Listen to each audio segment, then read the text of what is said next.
Hello everyone and welcome back to another video. Today I'm going to be going over farming imprints, how to farm them, how to get them, fastest methods, what I like to do, what other people like to do, etc, etc.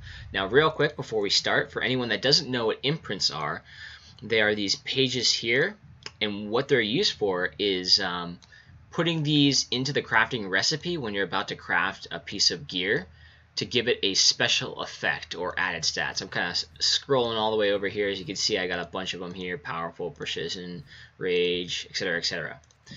So a couple ways. I'm going to start with number one. Anyone can do this one.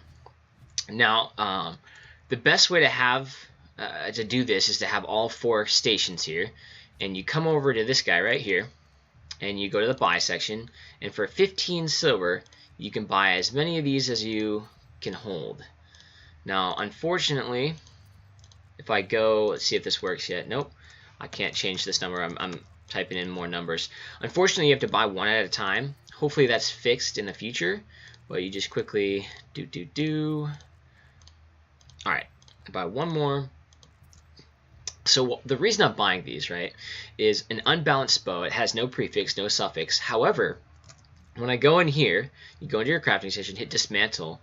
Now let me find those bows I just bought. These bows right here that I just bought, when you dismantle them, you can see salvaged material right here. So these are what you're going to get. There's a 50% chance you get wood, 50% strands, etc, etc. Now, what it doesn't show up is there's a 5% chance, roughly 5% chance, that you'll get an imprint, a random imprint from doing this. And it only costs 8 silver. So if we add that with the cost of the bow, that's only 23 silver right there. Boom. So it takes 1 minute. While that's going in, I go into the second one, dismantle, go to my bows, dismantle, and continue this. Now I will say, if you're doing this on your main character, do be careful. This top item right here, when I go to dismantle, this top item will be your equipped item probably, or your equipped items do show up in here, so you really want to watch out for that. I usually put my item in the vault if I'm doing it on my main character, so I don't accidentally dismantle. So each one of those, 5% chance here, here, here. So there's a 24% chance roughly that I'll get a random imprint, and you can just keep going back. You can see there's 20 seconds left there, and I'll just go and nab them all back from these guys. So that's method number one. You buy items from the vendor and then dismantle them in the stations continuously. Kind of, you can do this while you're watching Netflix or doing something else or whatever, you know. Pretty simple way. Anyone can do it. Even if you only have one station, then you can still do it. So if I go here, claim, we'll go ahead and see. It's only a 5% chance, so I doubt I'll get one, but I'll go ahead and dismantle and put another one in as well.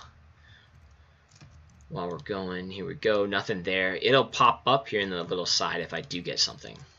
Again, it's about 5% chance, so it does take a while to do it this way, but it's still pretty quick, seeing as, you know, the other way is just buying them off the auction or something. So I'm going to go ahead. I ran out of bows. Now these, I'll get into I'll use this last station here to show you my preferred method. So method number two, instead of buying all your bows from this guy, you can make them. And one note, you don't have to buy bows. You can buy anything. I usually just buy bows. I don't think it really matters. The other method, method number two, the method I often do is I go into craft items. I go to tier 1, and I click on these. Okay, so I can make 2 of those. But instead of buying them, I craft them. Now the advantage to doing that, you can see I'll need a little bit more wood. Actually, let me start with a disadvantage. You do have to gather these tier 1 materials. See, if I go, for example, if I want to make a totem, I need resin and logs.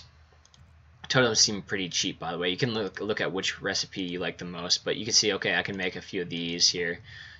So raw resin turns into resin, just make a bunch of them. Now what happens, the reason I do this, right, is when I make a ton of these, first off, when here, let me do it over here.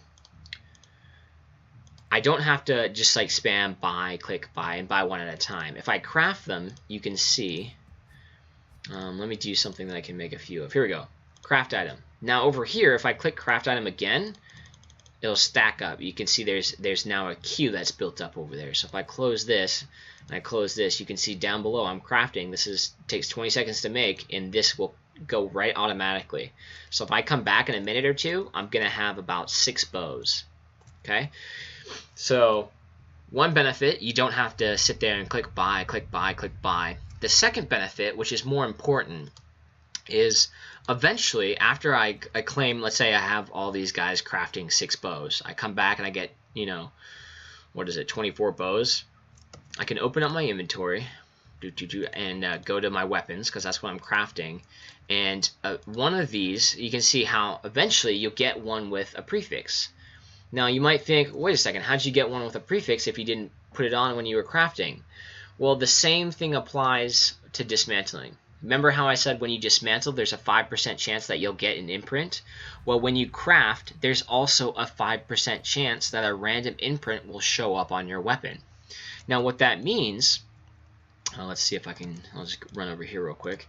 What that means is when I go to dismantle, all of a sudden when I click on this, instead of a 5% invisible chance on a random imprint, now I also get this 25% chance to get this imprint right here, Penta Spread, which is decent, right? Of course, it's not huge, but it's decent.